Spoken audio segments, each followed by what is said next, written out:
Okay, time for a little fun today. You guys have all probably seen where people turn coins into rings.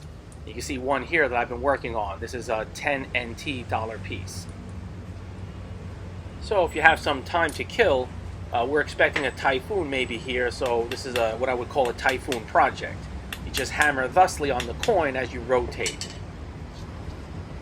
You don't need a forge or any special equipment, just some patience. And today I'd like to make a similar kind of coin ring, but use a piece of copper. I've got this scrap piece of copper laying around and figured, hey, why not? This scratch-all that I made in my last video is turning out to be pretty handy. Check that out if you haven't already. A very big shout out to Gary Johnson at Mighty Sharp for his recent very generous donation. That's MITY Sharp. Thanks very much.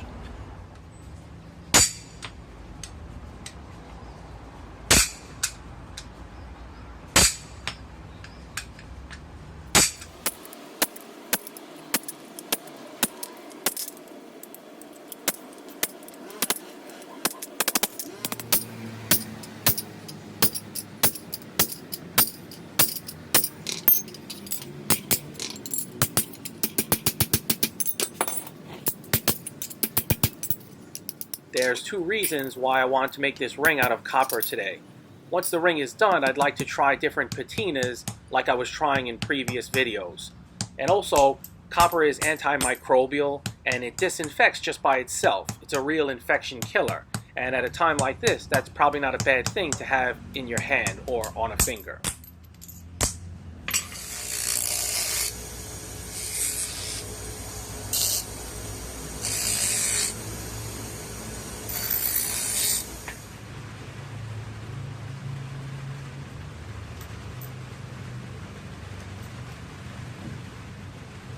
I guarantee there'll be a few people that say, well, why don't you just get a piece of copper pipe? It'd be a lot easier. Or even a copper washer if you could find it. Well, the answer is, I just have this piece of copper scrap, and that's about that.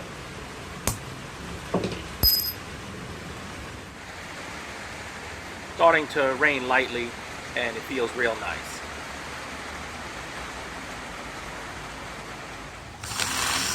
Don't have to first drill a hole, but I just want to try that on this one.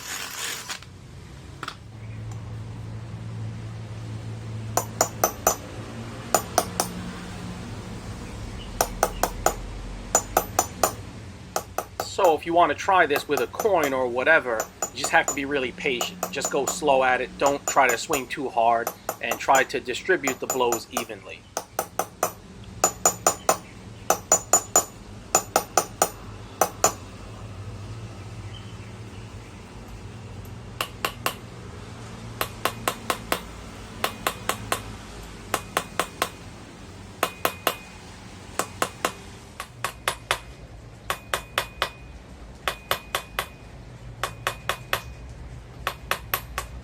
You can see I'm in my flip-flops here, just waiting for the rain to move in.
is getting close.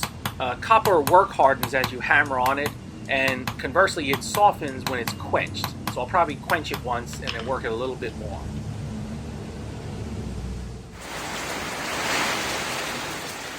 Rain is picking up, but nowhere near a typhoon.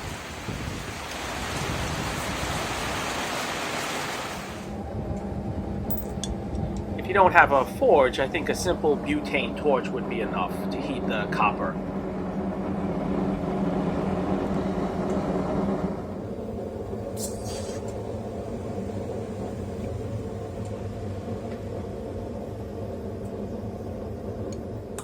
Feels like I'm hammering on butter now.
It's just not the size I want, so I'm starting to get wacky here.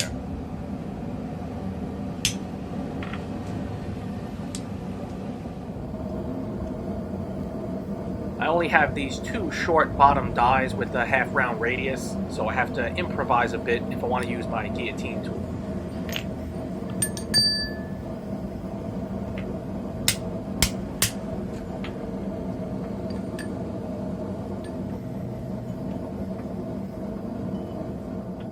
By the way, anyone needing a guillotine tool or fullering tool, or any tool for that matter, right now I'm willing to offer a pretty decent discount, so just contact me.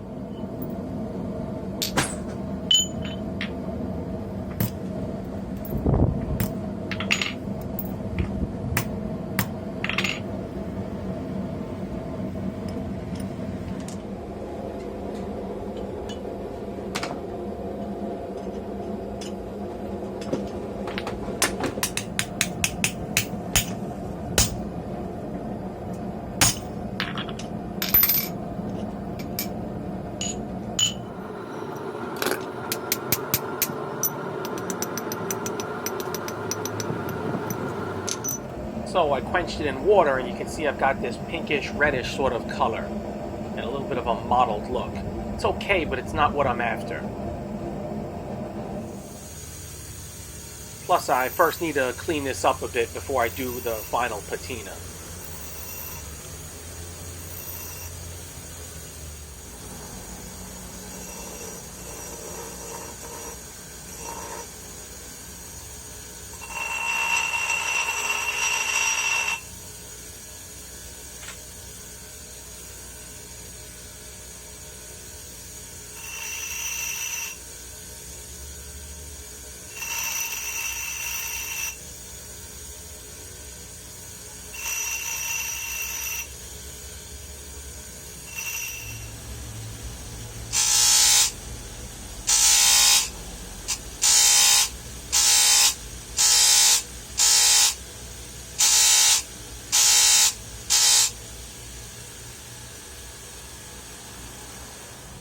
That groove that formed because I had the middle pre-drilled out is kind of interesting, but I need to clean it up a bit.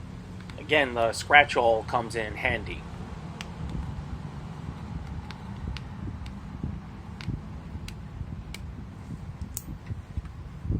A few videos back I made this chisel hammer, also a pretty nice tool.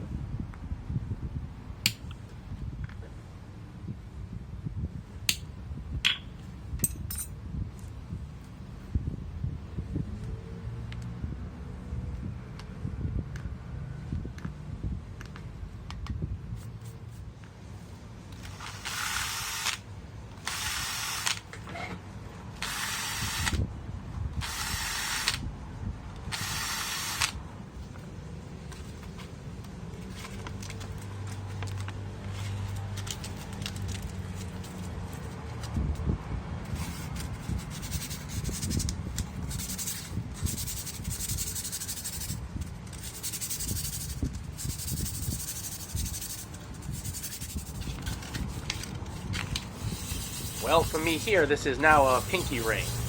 In Chinese culture, if you have a ring on your pinky, it's because you want to fang xiao ren. And what that means is that you want to keep losers away.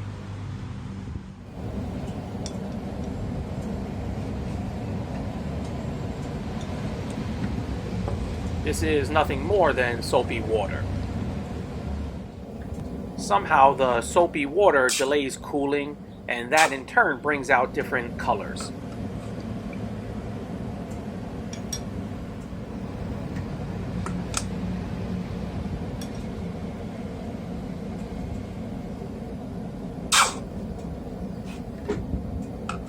This is nice, but not quite what I'm after. I decide to cover the hot ring in flux or boric acid, quench it, and then see what happens.